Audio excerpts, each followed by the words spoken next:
Bienvenue à notre rencontre d'école du sabbat annexe. Nous vous souhaitons une cordiale bienvenue. L'année 2021 est arrivée à sa fin. Nous commençons cette année 2022 et c'est une grâce de Dieu de la commencer en étudiant la parole de Dieu. En tout cas, mon souhait pour vous tous pour 2022, c'est d'être des étudiants fidèles, toujours fidèles à la parole de Dieu. Et restons toujours attachés, accrochés à la main de Dieu. Les temps deviendront de plus en plus difficiles, mais nous avons une espérance. Christ revient bientôt.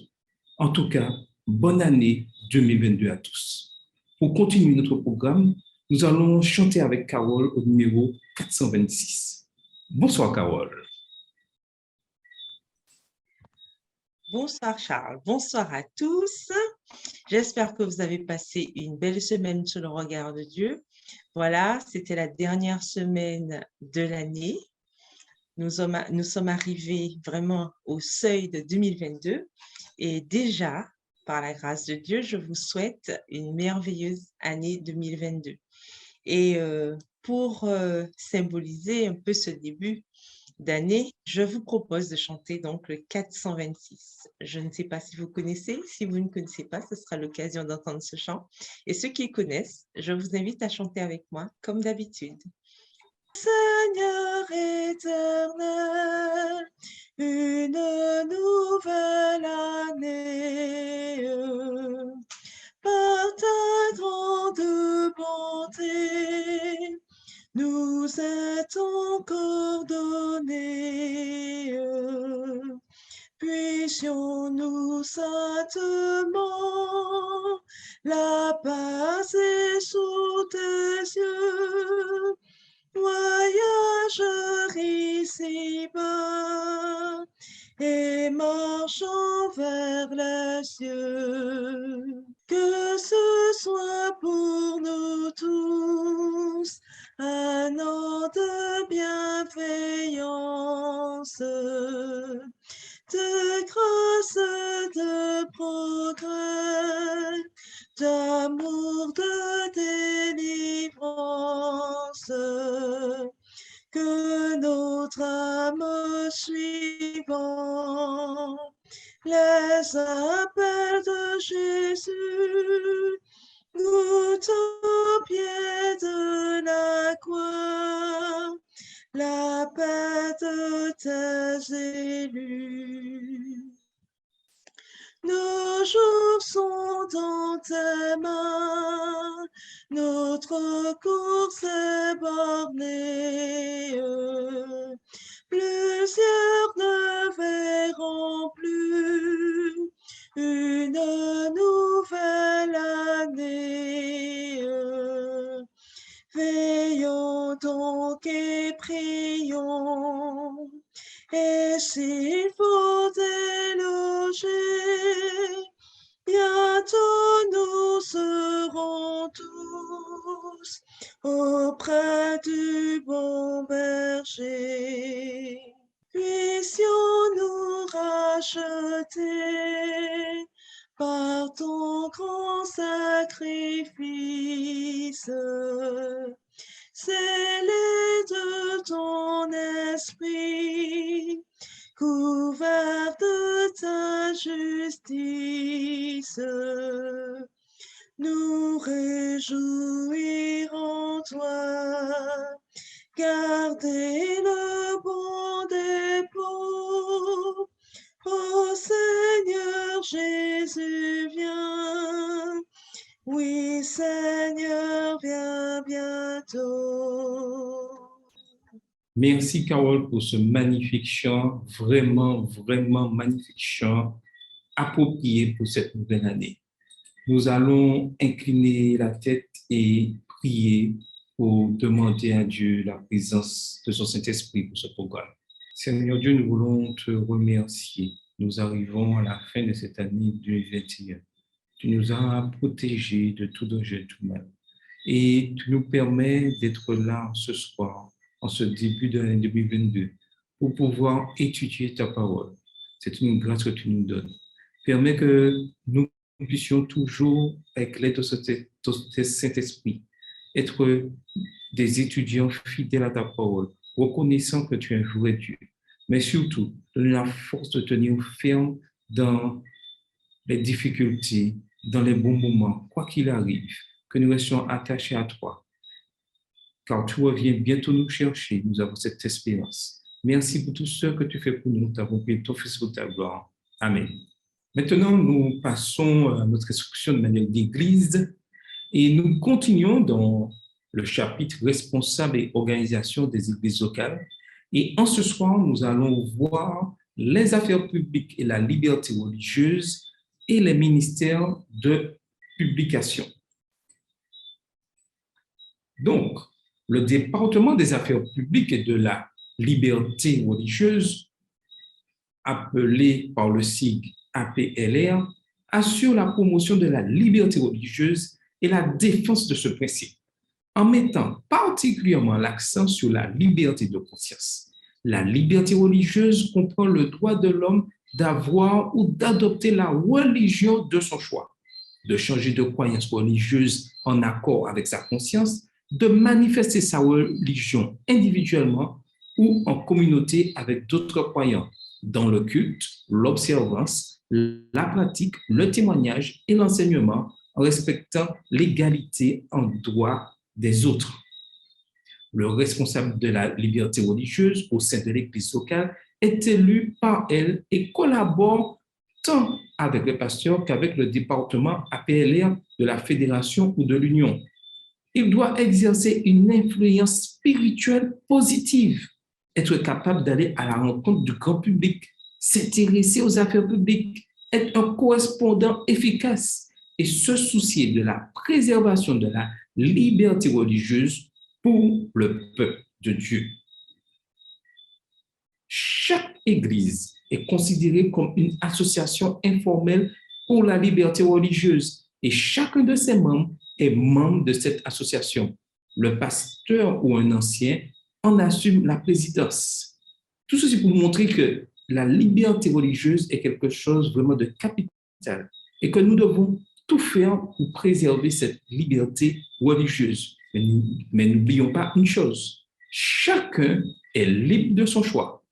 Dieu a donné à chacun le libre arbitre. Nous ne pouvons forcer personne à suivre une religion. Chacun est libre de son choix et accepte volontairement de suivre le choix qu'il a fait.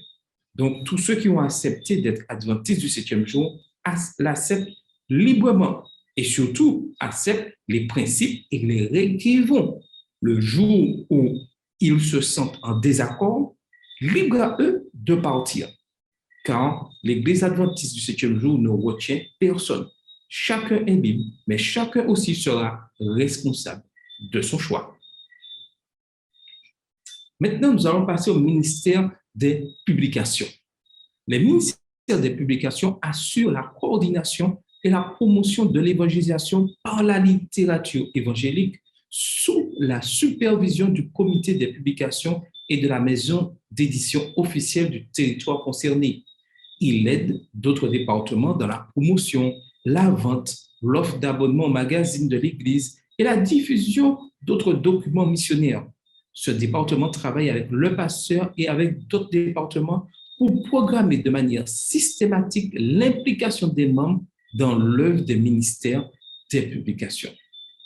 Il est bien des endroits où la voix du prédicateur ne peut se faire entendre et qui ne sont accessibles qu'à nos publications, livres, périodiques et brochures contenant les vérités bibliques dont le monde a besoin. Extrait du livre Le colporteur évangéliste à la page 5. L'évangélisation et le développement spirituel des membres d'Église, telle est la mission des ministères des publications. Ellen G. White incitait les membres d'Église à vendre ou donner nos publications. Extrait du livre Colporteur évangéliste à la page 93.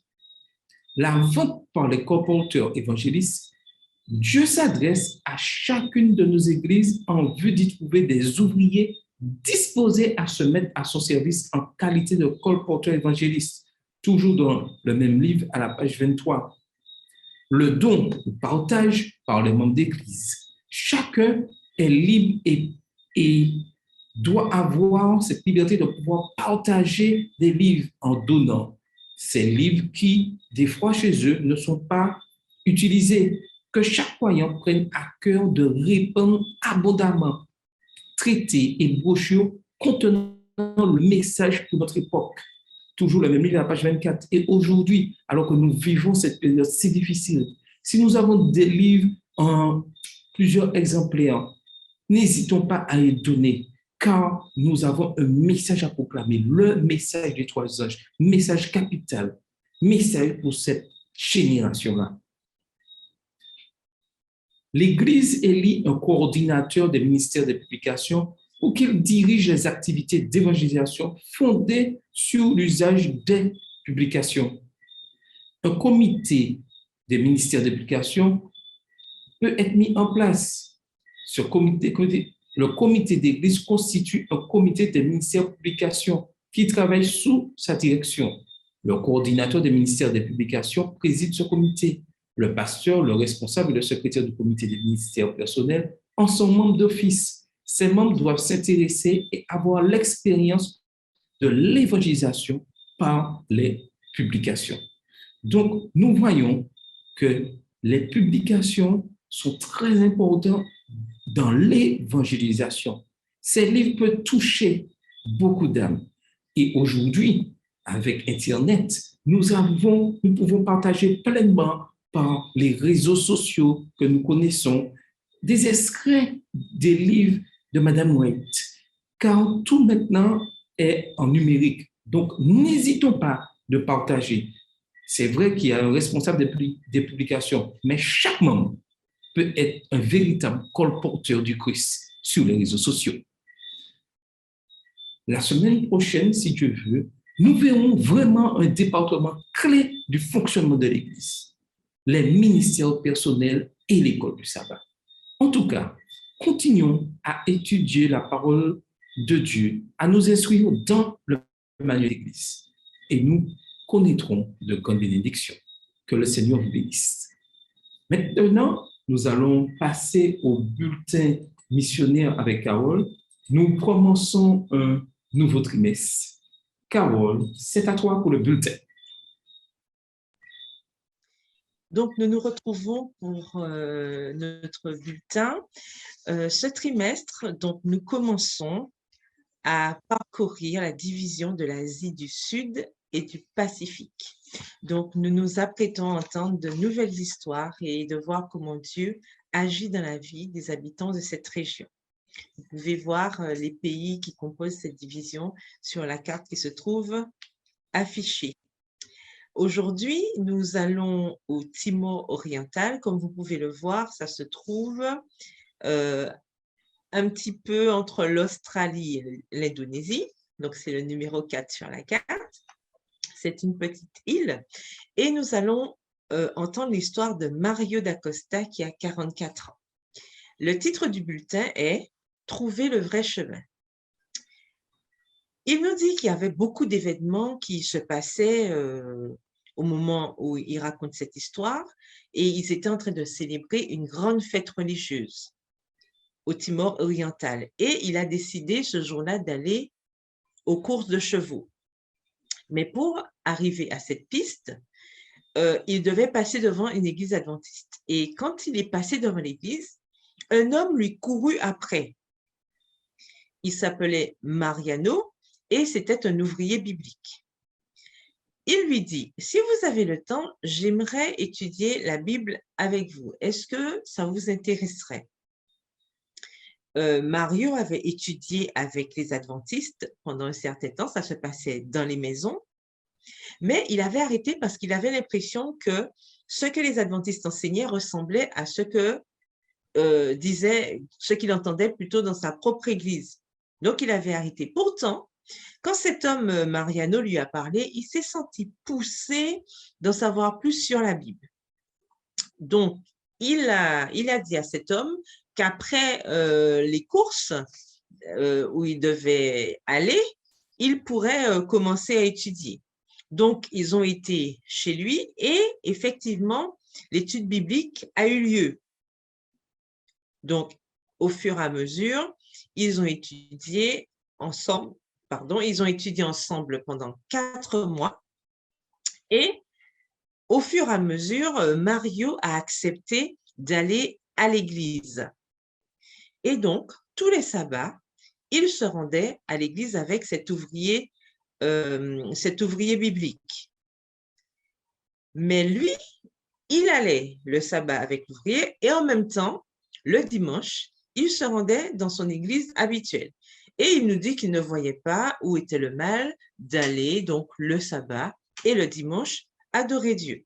Mais après un certain temps, il y a un évangéliste adventiste qui est venu dans la région et ils ont étudié Daniel et Apocalypse. Et dans Daniel 7, verset 25, on peut lire ceci: « Il prononcera des paroles contre le Très-Haut, il opprimera les saints du Très-Haut, il espérera changer les temps et la loi. » Ce verset a commencé à vraiment travailler dans le cœur de Mario. Et à la maison, il nous dit qu'il ouvrit la Bible et il lut le verset encore et encore. Il prononcera des paroles contre le Très-Haut. Il opprimera les saints du Très-Haut. Il espérera changer les temps et la loi. Et il se dit, il s'avère que ce que je crois depuis des années n'est pas vrai. Il ferma la Bible et il l'a mis de côté. Il essaya de dormir, mais il ne pouvait pas. Il se demandait si les adventistes essayaient de le tromper. Peut-être, se dit-il, qu'ils m'avaient montré le verset pour me convaincre de me joindre à leur église. Et en se levant, il alluma et relut le verset. Il prononcera des paroles contre le Très-Haut, il opprimera les saints du Très-Haut. Il espérera changer les temps et la loi. Et en lisant, il se posa beaucoup de questions et il s'est rendu compte que son église avait changé l'heure du sabbat et la loi, puisque c'était bien marqué dans la Bible que le 7e jour était le sabbat. Plus tard, il réalisa que le Saint-Esprit était en train de convaincre son cœur. Il décida immédiatement de jeûner et de prier. Il se posait cette question: est-ce le samedi ou le dimanche qui est le vrai sabbat? Est-ce mon église ou l'église adventiste qui est la vraie église? Et après avoir jeûné et prié pendant une semaine, une pensée traversa son esprit. Tu ferais mieux de suivre ce qui est écrit dans la Bible. Il nous dit, je décidai de suivre la volonté de Dieu telle qu'exprimée dans les Écritures. Et il nous dit que bien qu'il ait continué à aller au temple tous les sabbats, le pasteur ne lui avait jamais proposé de se baptiser. Et après les services d'adoration, en général, ils mangeaient ensemble et ils parlaient de la Bible. Et un jour, entre l'école du sabbat et le culte, il demanda au pasteur, quand y aura-t-il une cérémonie de baptême pour les nouveaux qui veulent être baptisés? Et le pasteur lui répondit, ça dépend de la personne qui veut se faire baptiser. Nous pourrons organiser un baptême pour cette personne dès qu'elle sera prête. Et à ce moment-là, Mario prit sa décision. S'il y a une cérémonie de baptême, je veux être baptisé, dit-il. Immédiatement, le pasteur l'embrassa. Des adultes et des enfants vinrent autour de lui et l'embrassèrent aussi. Ils l'entourèrent de leurs bras et ils lui serrèrent la main aussi. Vous avez été appelé par Dieu, disait-il à Mario. Et quand il entendit ces paroles, Mario nous dit qu'il se mit à pleurer. Il avait trouvé le vrai chemin de Dieu. Aujourd'hui, Mario est ouvrier biblique et il a conduit beaucoup de gens au vrai chemin de Dieu à travers les études bibliques et la puissance du Saint-Esprit. Au cours des prochaines semaines, nous lirons d'autres articles sur plusieurs de ces personnes qui travaillent au nom de Dieu pour permettre à d'autres de le connaître. Il y a 6 ans, les offrandes du 13e sabbat avaient aidé à ouvrir la première et seule école adventiste du 7e jour au Timor oriental. Les offrandes de ce trimestre aideront à construire un dortoir à l'école afin que les enfants des villages lointains, comme ceux où Mario sert comme ouvrier biblique, puissent étudier à l'école. Merci déjà pour votre offrande, généreuse. Et dans la rubrique culturelle ce soir, on nous apprend que la mission au Timor oriental a été organisée en 2009. Donc, nous nous rendons compte que c'est vraiment une mission très jeune. Et cette mission est directement rattachée à la division de l'Asie du Sud et du Pacifique. Il y a là-bas 696 membres qui adorent dans une église et 2 groupes, sur une population de 1 318 000 habitants. Cela représente un adventiste pour 1874 habitants. Donc, nous voyons que le chantier est encore vaste, mais Dieu continue à faire son œuvre et plusieurs se donnent à Jésus de plus en plus grâce aux ouvriers bibliques tels que Mario et Mariano qu'il a emmenés à Christ par la grâce du Saint-Esprit. Donc, nous voyons que si nous continuons à prier, si nous continuons à aider par nos fonds, la mission continuera. Que l'Éternel nous bénisse et rendez-vous la prochaine fois pour une nouvelle histoire. Bon sabbat à tous et à bientôt. Merci, Carole, pour ce magnifique récit. Maintenant, nous allons passer à notre étude, discussion de la leçon de l'école du sabbat. Nous commençons un nouveau trimestre et au cours de ce trimestre, nous étudierons le livre des Hébreux. Et notre première leçon est l'épître adressée aux Hébreux ainsi qu'à nous. À l'origine, l'épître aux Hébreux fut lue et reçue par l'Église chrétienne primitive comme une lettre de l'apôtre Paul.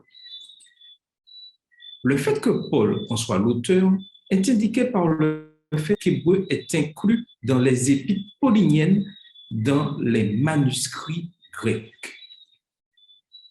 Dans les manuscrits les plus anciens que nous ayons et qui remontent environ à l'an 200 de notre ère, Hébreu est situé juste après l'épître de Paul aux Romains. Aujourd'hui, Hébreu se trouve juste avant les épîtres générales du Nouveau Testament, Jacques, 1 et 2 Pierre, 1, 2, 3 Jean et Jude. Hébreu ne commence pas de la manière épistolaire habituelle avec le protocole ordinaire. Et vous pouvez voir ceci dans Hébreu 1, les versets 1 à 3.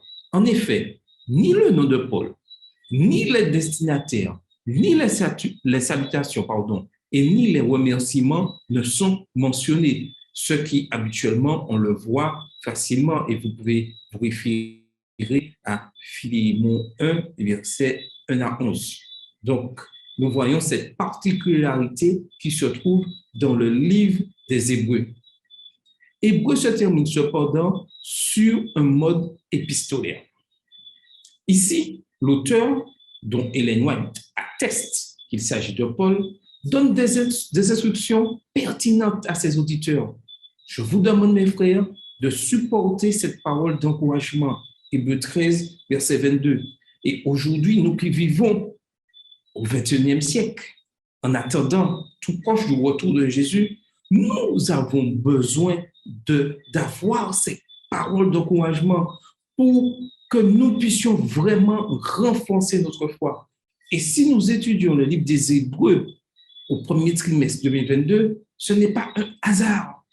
Ceci est dirigé par le Saint-Esprit afin que nous puissions être vraiment attachés à la parole de Dieu, être encouragés dans cette voie d'attente du retour du Christ. Et nous savons que les événements ne vont pas s'améliorer, mais nous devons rester fidèle à Dieu, quoi qu'il arrive. Il salue également l'Église ainsi que ses responsables. Saluez tous ceux qui vous dirigent, ainsi que tous les saints. Hébreux 13, verset 24. En conclusion, il ajoute des vœux d'adieu, que la grâce soit avec vous tous. Hébreux 13, verset 25. Ainsi, au vu de toutes les variations que nous avons relevées, nous pouvons dire que l'Épître aux Hébreux est assez vraiment inhabituel. Nous verrons les thèmes en ce soir.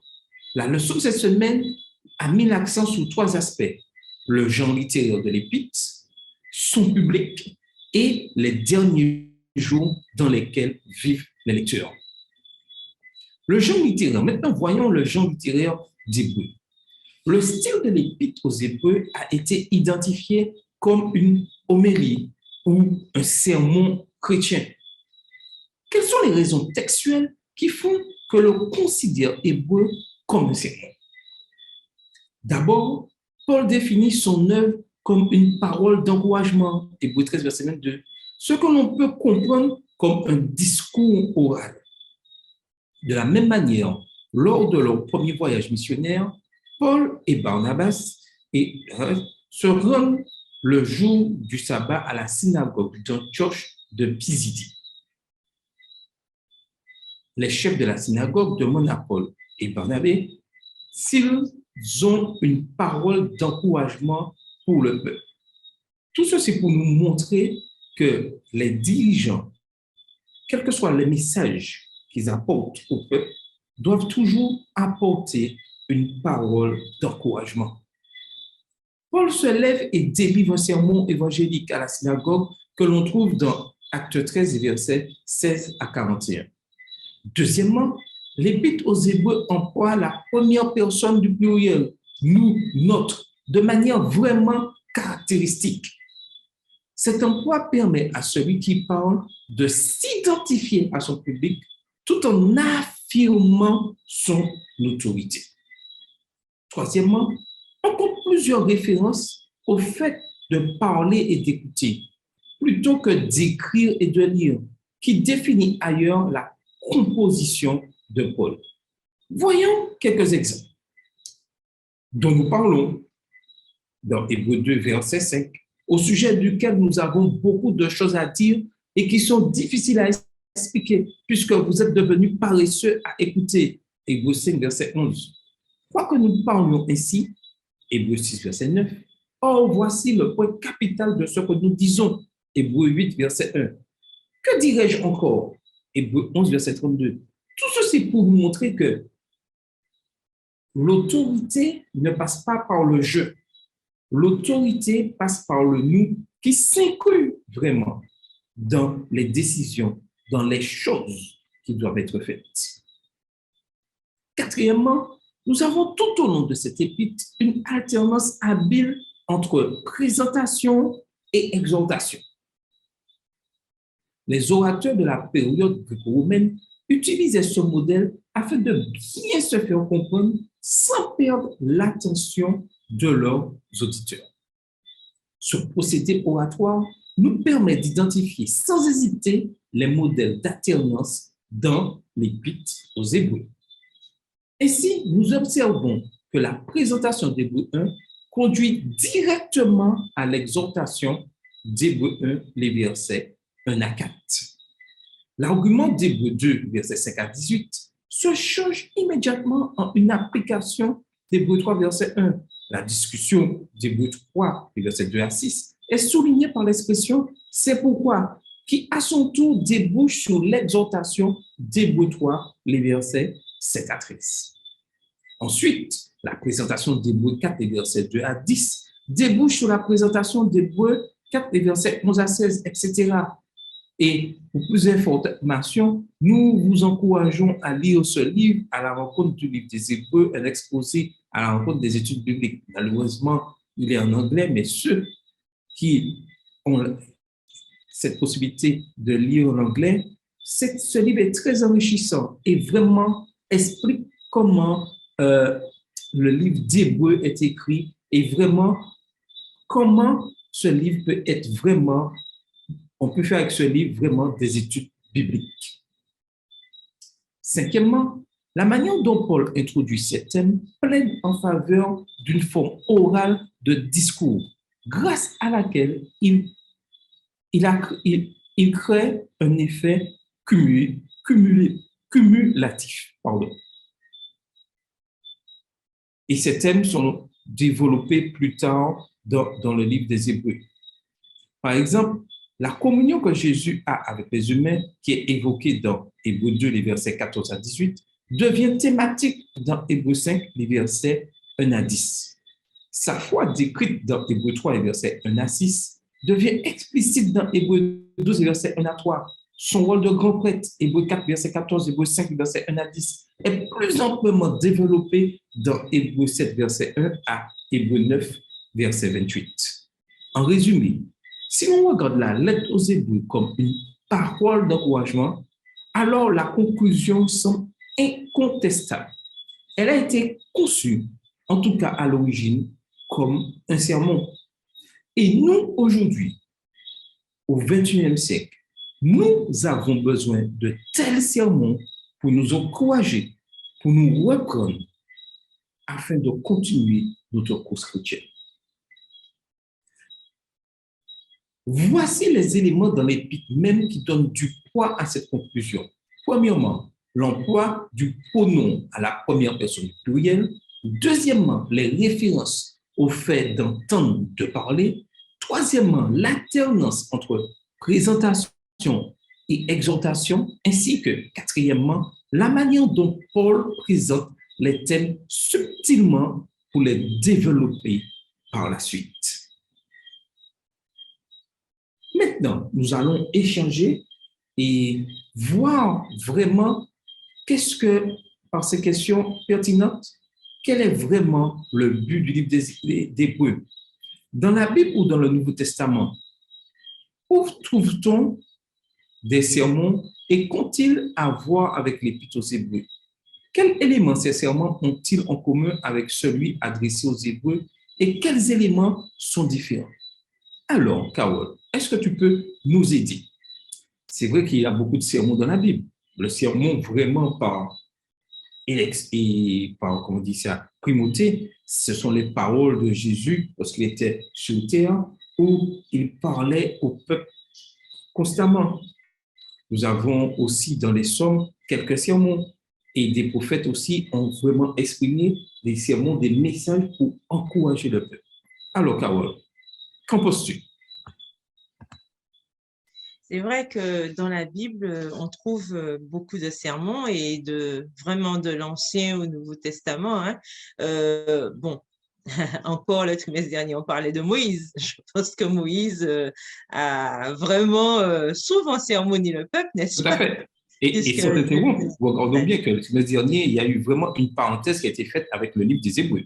Oui, tout à fait, tout à fait. Et donc, oui, ce parallèle a été fait, puisque de toute façon, faut pas oublier, le livre des Hébreux nous présente vraiment Jésus, la personne de Jésus. Enfin, c'est le message, en tout cas, qu'a certainement voulu transmettre Paul aux Hébreux pour parler vraiment de ce ministère, de qui est Jésus, de ce qu'il a fait pour nous. Et on trouve dans Hébreux forcément aussi des références à l'Ancien Testament. Ça, c'est pas étonnant.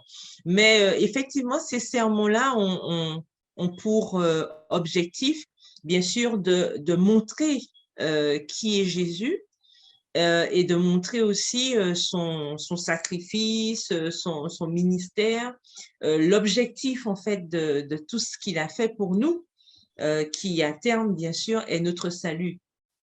Et c'est vrai que c'est ce que ces sermons ont en commun, en tout cas, nous montrer qui était Jésus, mais en même temps, forcément, il y a cette différence puisque quand on fait c'est vrai qu'un sermon déclamé par Moïse ou par un des rois de l'époque ou bien même par les prophètes, c'est vrai que ça n'a pas la même connotation dans l'Ancien Testament que dans le Nouveau, puisque dans l'Ancien Testament, bien sûr, tout cela préfigurait la venue de Jésus-Christ.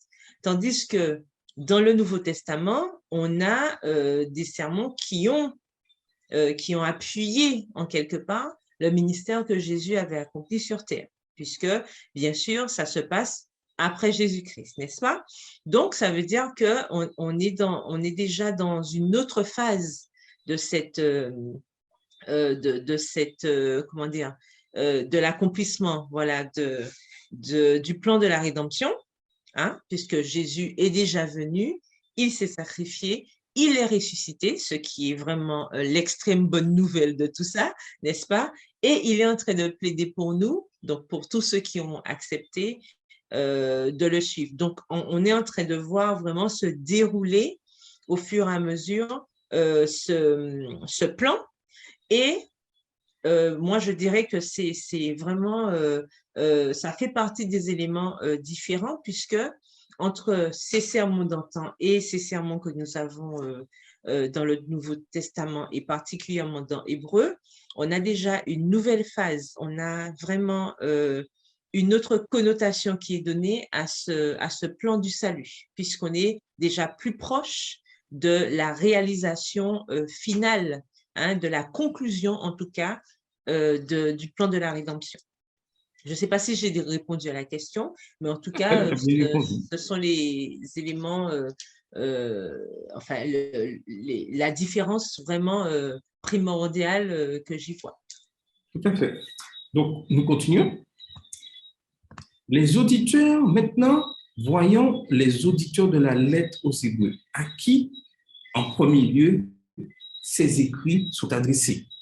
L'identité précise du public de l'Épître aux Hébreux n'est pas révélée clairement. Il y a un doute à ce point-là, car le livre est dépourvu de l'introduction épistolaire standard dans laquelle les destinataires auraient été identifiés. Oui, lorsque Paul s'adresse aux Corinthes, il dit, dans le livre des Corinthiens, pardon, il parle des gens de Corinthe, etc. En revanche, ce que l'on peut dire avec certitude, d'après le texte biblique, c'est qu'il s'agissait de chrétiens. Là, Paul s'adresse spécialement à des chrétiens, des personnes qui ont accepté Christ. Cette conclusion semble évidente, d'après l'appel que Paul leur lance pour qu'ils restent accrochés à leur foi, puisque nous avons un grand prêtre qui a traversé les cieux, Jésus, le Fils de Dieu. Restons attachés à ce que nous reconnaissons publiquement. Hébreux 4, verset 14, et voir également Hébreux 10, verset 23. Et si on fait ce parallèle avec nous, ce message aussi nous est directement adressé à tous ceux qui suivent, qui étudient la parole de Dieu, qui cherchent à appliquer dans leur vie les 10 commandements. Et cette parole qui nous dit que Jésus, le Fils de Dieu, a traversé, le grand prêtre a traversé les cieux, Jésus, le Fils de Dieu, restons attachés à ce que nous reconnaissons publiquement, est une manière à nous dire, restons accrochés à la parole de Dieu, aux principes bibliques, pas à une religion, pas à des principes bibliques, à la parole de Dieu. Nous avons ces 10 commandements qui vraiment une loi précieuse pour chaque chrétien. Nous devons l'appliquer fidèlement dans nos vies. La question de savoir si les destinataires étaient des chrétiens juifs, des chrétiens d'origine païenne ou un mélange des deux, fait l'objet de débats houleux, c'est vrai. Mais l'Épître ne mentionne jamais les juifs ni les chrétiens. Donc, c'est pour ceci que pour nous dire que ce message est adressé à tous ceux au livre des Hébreux qui ont décidé de rester fidèles aux 10 commandements de Dieu. Elle ne mentionne pas non plus la circoncision ou le temple, à ne pas confondre avec le saint traduit par le sanctuaire ou la tente traduite par tabernacle. De plus, l'Église s'abstient de toute référence clivante entre juifs et gentils. Ces faits renforcent l'idée d'un public mélangé. Ainsi, le titre aux Hébreux est une ancienne conjecture à propos des destinataires. Peu importe qui ils sont, le groupe auquel il est important qu'ils appartiennent est le peuple de Dieu. Hébreux 4, verset 9. Et pour nous, aujourd'hui, au XXIe siècle, c'est ce qui est le plus important. Appartenir au peuple de Dieu. Et le peuple de Dieu respecte, applique et partage les 10 commandements. Partage ce message des 3 anges que Jésus revient bientôt. Voilà les caractéristiques du peuple de Dieu que l'on découvre dans le livre des Hébreux. L'Épître a été adressée à une communauté de chrétiens qui, de toute évidence, avait subi une expérience en 3 étapes au moins. La première phase fut marquée par l'évangélisation menée par les témoins oculaires et auditifs de Christ. Hébreux 2, verset 3. Ce que nous, aujourd'hui, nous avons vécu. Nous avons connu cette évangélisation qui, avec ces témoins, nous ont amenés à accepter cette loi de Dieu et cette grâce de Dieu aussi qui va avec. Cette phase s'accompagna de signes divins, de miracles, de l'effusion du Saint-Esprit, Hébreux 2, verset 4. Ces individus qui devenaient chrétiens au cours de cette phase étaient éclairés, avaient goûté le don céleste, avaient eu part à l'Esprit Saint et avaient goûté la bonne parole de Dieu et les puissances du monde à venir, Hébreux 6 et versets 4 et 5. À travers ces expériences, la communauté développa son identité de groupe et se distinguait du monde extérieur. La deuxième phase fut marquée par la persécution venue du dehors, tandis que ceux qui faisaient partie de la communauté faisaient preuve de solidarité entre eux. Hébreux 10, versets 32 à 33. Et si on fait ce parallèle à nous, nous sommes souvent, à ceux qui respectent les commandements de Dieu, nous sommes souvent persécutés parce que nous avons décidé d'être fidèles à la parole de Dieu.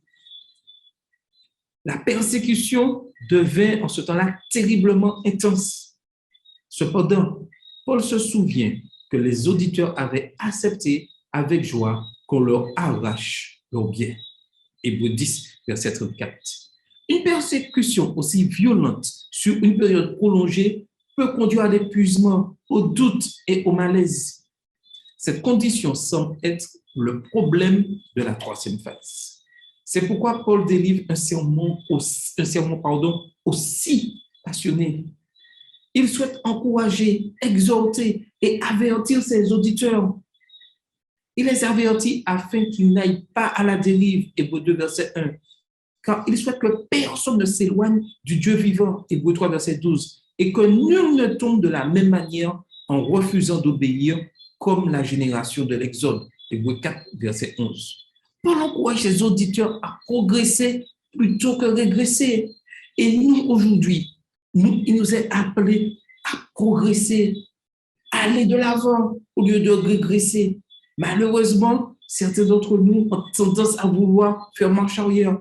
Mais aujourd'hui, alors que nous commençons cette année 2022, il est important de chercher à progresser au cours de cette année 2022. Et ce chant magnifique que l'on nous a chanté, 426, par ces paroles, doit nous encourager à aller vraiment de l'avant, continuer à étudier la parole de Dieu, à progresser, à se rapprocher de plus en plus de ce que Dieu nous demande.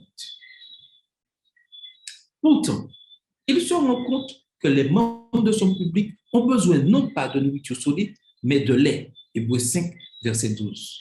De plus, ses destinataires délaissent leur réunion comme certains. Hébreux 10, verset 25, version Semeur. Paul exhorte ses auditeurs à ne pas abandonner leur confiance car elle comporte une grande récompense. Hébreux 10, verset 35. Et ce message est encore d'actualité pour nous aujourd'hui. N'abandonnons pas notre assemblée, nous qui avons décidé de suivre la parole de Dieu.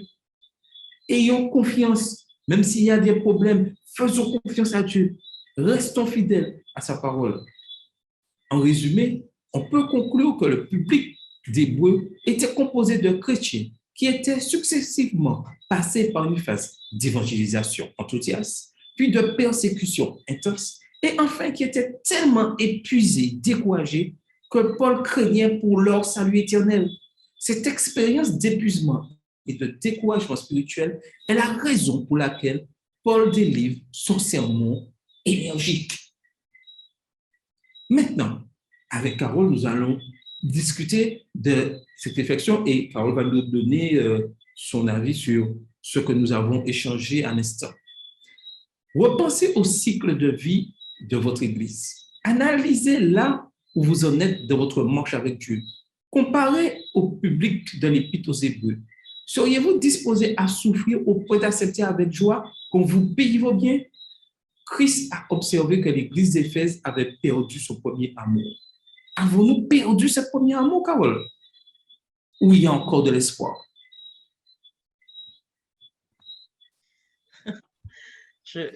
La question est intéressante puisque, en fait, on se rend compte que tout est une question d'expérience. On voit bien dans la question qui est posée, on parle de cycle de vie de notre Église.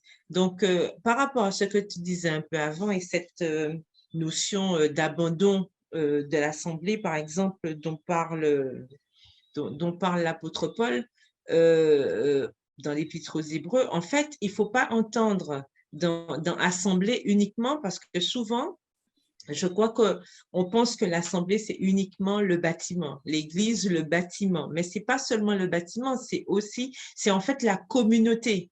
D'accord? La communauté, elle peut se réunir n'importe où. La communauté peut exister même en virtuel, par exemple. C'est vrai que la période, on est en plein dedans, ça s'y prête. Et on a l'impression aujourd'hui que si on n'est pas dans le bâtiment, si on n'est pas entre quatre murs, si on n'est pas sur des bancs, littéralement, ça veut dire que l'Église n'existe plus. Or, c'est faux. Et dans ça, justement, dans ce que nous sommes en train de vivre actuellement et dans ce que dit l'apôtre Paul, on sent bien, puisque à l'époque, ces chrétiens étaient persécutés, n'est-ce pas? Et toute la souffrance qui était subie poussait presque au découragement des fois. Et on se rend compte que Paul est en train de les exhorter, de les encourager à continuer. Et ça vaut aussi pour nous aujourd'hui. Lorsque nous repensons au cycle de vie de notre Église, c'est vrai que l'Église a évolué. Bon, elle a commencé à un moment T, elle a évolué. Bientôt, nous savons que nous sommes vraiment à un moment crucial de cette réalisation des différentes prophéties et nous savons que l'Éternel est certainement à la porte, même si nous ne savons pas quand, mais nous sentons bien que le monde est en train de changer, qu'il y a des choses qui se passent et que ça va vite. Et si nous ne sommes pas suffisamment solides et si nous ne demandons pas à Dieu justement de nous aider à nous fortifier pour que, comme dit la question, accepter avec joie qu'on nous pille nos biens. En quelque part, n'est-ce pas ce que nous sommes un petit peu en train de vivre avec tout ce qui nous menace aujourd'hui, tout ce qui cause un certain stress, une panique quelconque dans notre vie spirituelle, dans notre vie sociale déjà et d'autres vies spirituelles aussi, des fois. Et si nous n'avons pas justement cette base solide, comment allons-nous faire? Comment résister? Justement, il est important pour nous de ne pas perdre notre premier amour parce que nous savons que Christ étant la base, puisque c'est la pierre angulaire, si on perd cette base, ça ne va pas marcher. Donc, il nous faut justement garder en tête que cette pierre angulaire, ce n'est pas forcément quelque chose de physique. On n'a pas besoin de l'Église physique pour exister. Il suffit justement qu'on garde à l'esprit tout ce qui nous a enrichis depuis toutes ces années, tout ce que nous emmagasinons, tout ce que nous avons étudié, tout ce qui a servi pour raffermir, pour affermir et donc pour raffermir notre foi. C'est notre expérience avec Dieu, notre expérience avec les autres. Ce sont nos échanges les uns avec les autres. Et ce n'est pas parce qu'on ne peut pas se rendre dans notre lieu de culte, ce n'est pas parce qu'on ne peut pas avoir nos réunions comme d'habitude, que ça nous empêche justement de continuer notre marche avec Dieu. Il faut faire attention à ne pas tomber dans ces extrêmes parce que nous voyons que malheureusement, la pandémie a provoqué beaucoup de comment dire, de refroidissement, malheureusement, au niveau de la foi. Et il faut faire très attention parce que si ce n'est que le début, qu'est-ce que ça va donner à la fin? Donc, nous devons demander à Dieu de nous donner cette force, de nous donner ce courage de continuer pour que même si on devait perdre tout, comme le disait l'apôtre Paul, que rien ne nous sépare de l'amour de Christ, puisque c'est ça qui va nous mener jusqu'au bout. Donc, nous irons euh, euh, jusqu'à la fin si nous persévérons. Et pour pouvoir persévérer, nous devons croire en cette Église. L'Église, ce n'est pas le bâtiment. L'Église, c'est chacun de nous. C'est ce en quoi nous croyons. C'est notre espérance. C'est ce qui nous lie, en fait. Et il est important pour nous de garder ça en point de mire pour que nous ne puissions pas nous fourvoyer et tomber justement dans des extrêmes qui peuvent nous éloigner de Dieu plus que nous ramener à lui. Et je pense que Paul, dans tout ce discours, dans toute cette exhortation, incitait les chrétiens, justement, exhortait les chrétiens à rester attachés à ceux auxquels ils avaient cru au départ. Et pour nous, ça vaut aussi aujourd'hui. Rappelons-nous où nous étions, d'où Dieu nous a sortis, ce qu'il a amené dans notre vie pour que nous puissions rester attachés à lui, quoi qu'il arrive. Ça, c'est d'une extrême importance. Si nous voulons arriver jusqu'au bout, vraiment, il faut que ce soit une assurance pour nous et que nous ne nous trompions pas sur ce que veut dire le mot Église en réalité. Ça, je pense que c'est un point très important et ça va être quelque chose de culminant, hein, vraiment, avec tout ce qui se prépare. Il faut qu'on fasse très attention et qu'on garde à l'esprit le plus important. Qu'est-ce qui est le plus important? C'est bien de rester fidèle à Dieu. Merci, Carole. Continuons. On pourrait faire une observation similaire pour le public de cette lettre, dont l'ardeur spirituelle déclina à mesure que leur souffrance s'intensifiait et grandissait. Quelles sont les conséquences d'une telle détérioration? Et nous, aujourd'hui, qui vivons cette période du COVID-19, avec beaucoup de restrictions, malheureusement, certains d'entre nous perdent cette ardeur spirituelle et ont une souffrance du fait qu'on ne peut pas échanger, il n'y a pas de connexion, on ne peut pas voir, on ne peut pas nous voir comme on le faisait auparavant. Mais Paul nous dit dans Hébreux ce qu'il faut faire. La dernière intervention décisive de Dieu auprès de l'humanité survient par l'intermédiaire de Jésus, le Fils, en ces jours qui sont les derniers. Hébreux 1, les versets 1 et 2. Ces, entre guillemets, derniers jours commencent avec l'incarnation de Christ et prendront fin avec son retour quand ses ennemis deviendront son marchepied. Hébreux 1, verset 13. Non seulement Dieu a parlé à travers les paroles de Jésus en ces derniers qui sont les derniers, en ces jours qui sont les derniers, mais également à travers ses actes, notamment sa mort, sa résurrection et son exaltation. C'est pourquoi le public d'Hébreux ainsi que nous devons prêter une attention d'autant plus vive à ce que nous avons entendu, de peur d'aller à la dérive. Restons fidèles aux principes. Maintenant, réfléchissons à cette question. Que véhicule la métaphore nautique d'Hébreux 2, verset 1, qui parle d'aller à la dérive? Sommes-nous aujourd'hui à l'abri de la dérive ou est-ce que c'est une tendance forte dans nos communautés? Alors, Carole, qu'en penses-tu?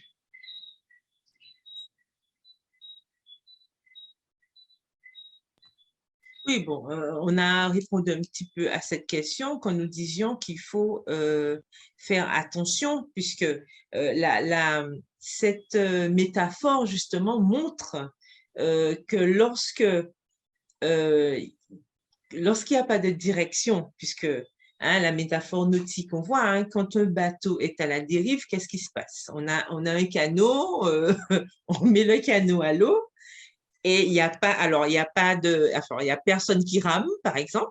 Hein, il n'y a personne qui rame, donc on va ni à droite ni à gauche et on se laisse comme ça flotter au gré du vent, au gré de la pluie, ou quels que soient les éléments naturels. Qu'est-ce qui se passe? Au bout d'un moment, on voit bien qu'on s'éloigne du bord, par un moyen ou un autre. On se retrouve en plein milieu de la mer à un moment donné, enfin, on ne sait plus où on est, on perd le nord, on perd vraiment les repères. Donc, il faut faire attention. Et c'est pour ça qu'il est important, justement, de ne pas se laisser flotter comme ça, de ne pas aller au gré du vent. Hein. La Bible nous le rappelle, de ne pas nous laisser prendre à tout vent de doctrine, justement parce qu'on sait que ça peut mener, on ne sait pas où ça peut nous mener. Et il est important, justement, de savoir où on va, puisqu'on a un objectif, on sait. D'accord? Il y a un chant que nous interprétons, notre port est au ciel. Pas vrai? Si notre port est au ciel, il faut qu'on suive une direction. Il y a une carte. Tout navigateur qui se respecte a une carte. Hein, on sait où aller, on a une boussole, on a quelque chose pour nous guider. Et notre boussole, par excellence, bien sûr, c'est Christ. Il nous a fait une promesse. Il nous a dit qu'il reviendrait nous chercher. Il nous a laissé tous les éléments dont nous avons besoin pour pouvoir traverser tranquillement. Alors, ça, personne ne dit que ça va être facile. Hein, quand on fait un voyage en bateau, parfois, il y a des tempêtes, il y a des vents violents, ça peut vaciller. On a déjà vu plusieurs fois des compétitions nautiques. On voit bien que ce n'est pas toujours facile pour les skippers la traversée. Mais ils sont très heureux quand ils arrivent au port. Dernièrement, nous avions Jacques Vabre, bien sûr, en Martinique. On a bien vu que ça n'a pas été évident pour tout le monde. D'ailleurs, chacun arrive l'un après l'autre, ce n'est pas évident, avec sa propre expérience, avec ses propres déboires. Donc, on voit bien que ce n'est pas quelque chose de facile. Néanmoins, on arrive quand même au port. Ils sont quand même arrivés au port. Donc, on voit bien que lorsqu'il y a un objectif, lorsqu'on suit une carte, on a une direction, on finit par y arriver. Donc, c'est pareil pour nous.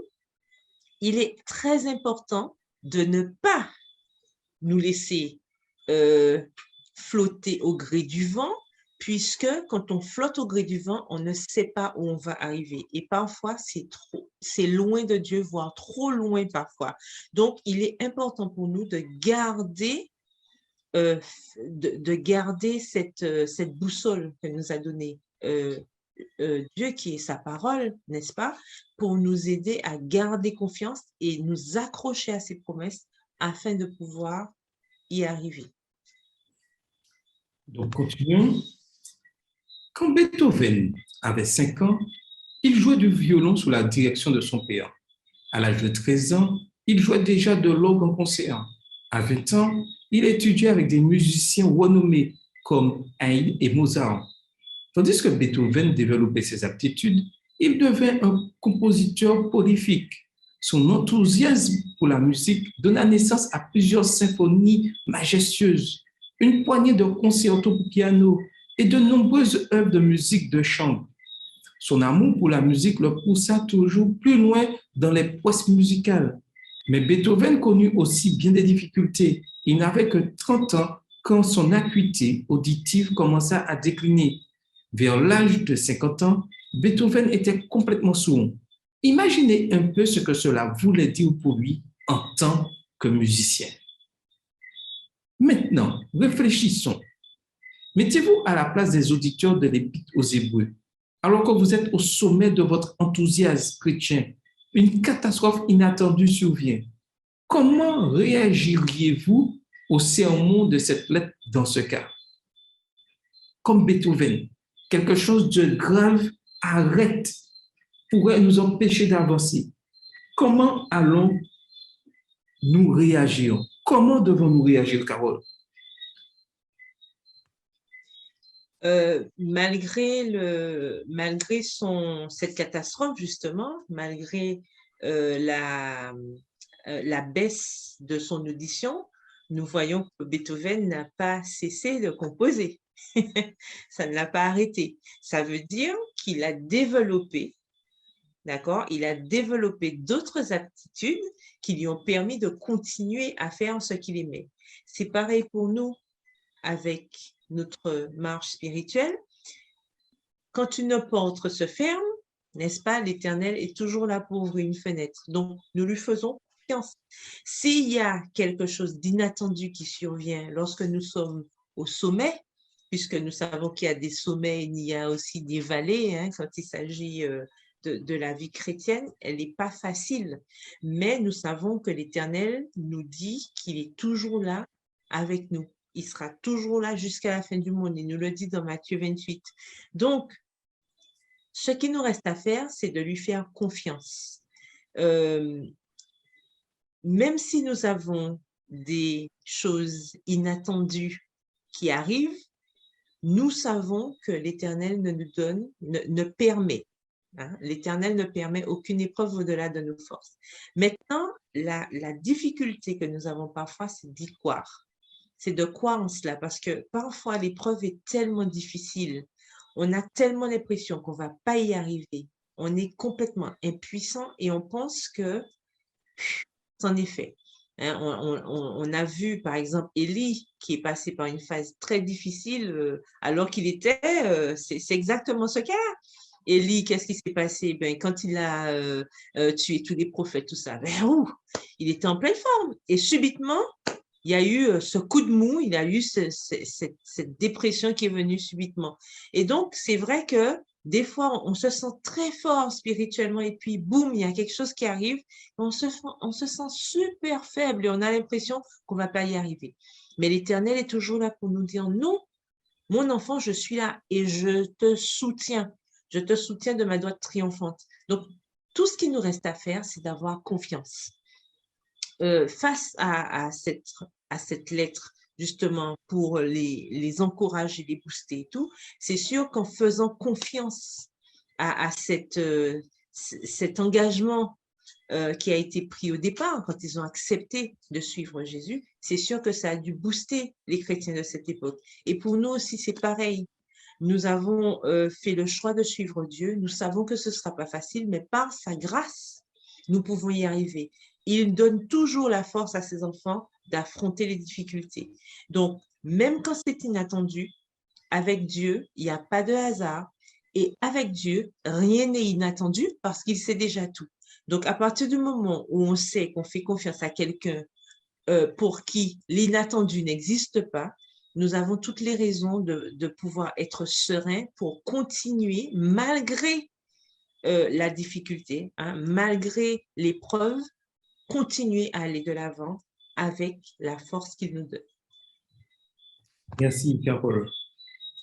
Maintenant, je vais vous laisser avec ces questions de réflexion afin que nous puissions bien comprendre ce que Dieu nous demande. Et Carole nous fera une prière pour conclure ce programme. Quelle est mon attente pour l'avenir?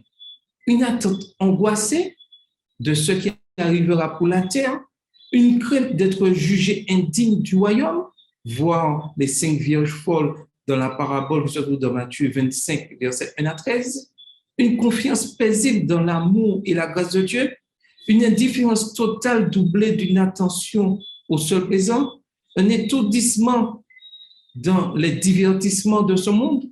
Quelle place tiennent mes biens matériels ou culturels dans ma vie de chrétien? Comment être prêt à y renoncer pour garder ma foi? Quelle est ma solidarité avec mes frères et sœurs persécutés pour leur foi? Comment leur faire savoir ma compassion? Étudions, lisons ces questions et répondons sincèrement, personnellement à ces questions et nous comprendrons le cheminement qu'il y a à accomplir. Est-ce que, Carole, tu veux dire un dernier mot avant la prière?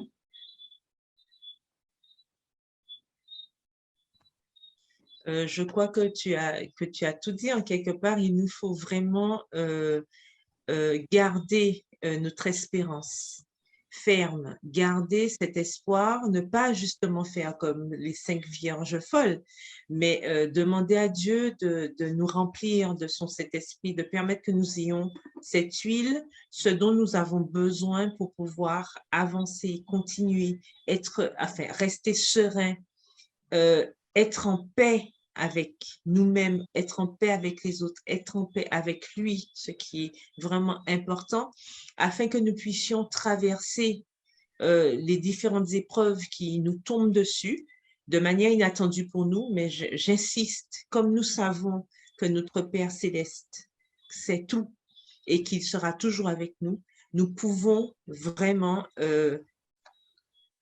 rester tranquilles au sein de la tempête. Même s'il y a tout qui bouge, même si on a l'impression que rien ne va, n'oublions pas que nous servons le Créateur de l'univers. Ça veut dire qu'il a les outils, il a tout en main et il peut nous sauver quand il le veut. Donc, on n'a pas de souci à se faire. On peut rester tranquille et même quand les choses nous semblent insurmontables, croyons, sachons que nous avons un Rédempteur qui est là, qui veille sur nous, et si nous lui faisons confiance jusqu'à la fin, nous aurons la victoire. Tout comme il a eu la victoire, nous aurons aussi cette victoire.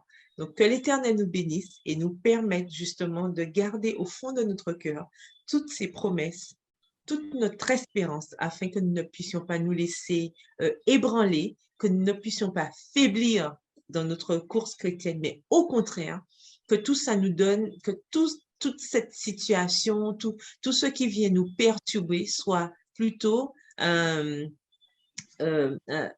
ça puisse décupler notre énergie, que ce soit vraiment comme de l'essence pour nous, en fait, pour nous permettre de continuer et d'avancer avec la grâce de Dieu. Voilà. Je fais la prière pour terminer le programme. Oui, nous allons prier. Inclinons-nous. Tendre Père Céleste, nous voulons te dire merci pour cette soirée que tu nous as donnée. Merci pour ce moment de discussion. Merci pour ces leçons que tu nous donnes, Seigneur, alors que nous arrivons à la fin de cette année. Nous commençons un nouveau trimestre, nous commençons une nouvelle phase d'études avec le livre des Hébreux. Que tu puisses nous aider à comprendre l'importance de ton sacrifice pour nous et surtout que nous puissions garder en mémoire que l'objectif de tout cela, c'est de nous sauver. Permets que cette nouvelle année qui s'ouvre devant nous soit aussi l'occasion pour nous de renforcer notre foi en toi, d'augmenter notre confiance en toi et que nous puissions surtout nous accrocher à tes promesses, quoi qu'il advienne, quoi qu'il arrive, que nous ne puissions pas nous laisser happer par l'oppression que nous impose ce monde, mais qu'au contraire, au lieu de partir à la dérive, que nous puissions rester attachés à toi afin de garder le cap pour arriver au port céleste avec l'aide de ton Saint-Esprit. Fortifie chacun de nous, bénis tous ceux qui vont entendre cette émission, ce programme, et que ta parole puisse demeurer notre lampe, afin que nous ne puissions pas naviguer dans le noir, mais qu'au contraire, nous puissions nous laisser éclairer par toi. Merci pour tout ce que tu fais pour nous. Fortifie-nous et garde-nous jusqu'à la prochaine fois, Éternel. Nous te prions ainsi au nom de Jésus et pour la gloire de ton Saint-Nom. Amen. Amen. Donc, la semaine prochaine, si Dieu veut, nous verrons la leçon 2, le message de l'Épître aux Hébreux. En tout cas, bonne année 2022 à vous tous. Nous vous attendons pour la suite du programme. Nous avons notre réunion d'action de grâce qui commencera tout de suite après cette émission. Restez connectés sur YouTube, programme 97.2. Et n'oublions pas, demain, si Dieu veut, à partir de 8h45, le rendez-vous est à l'église Orem.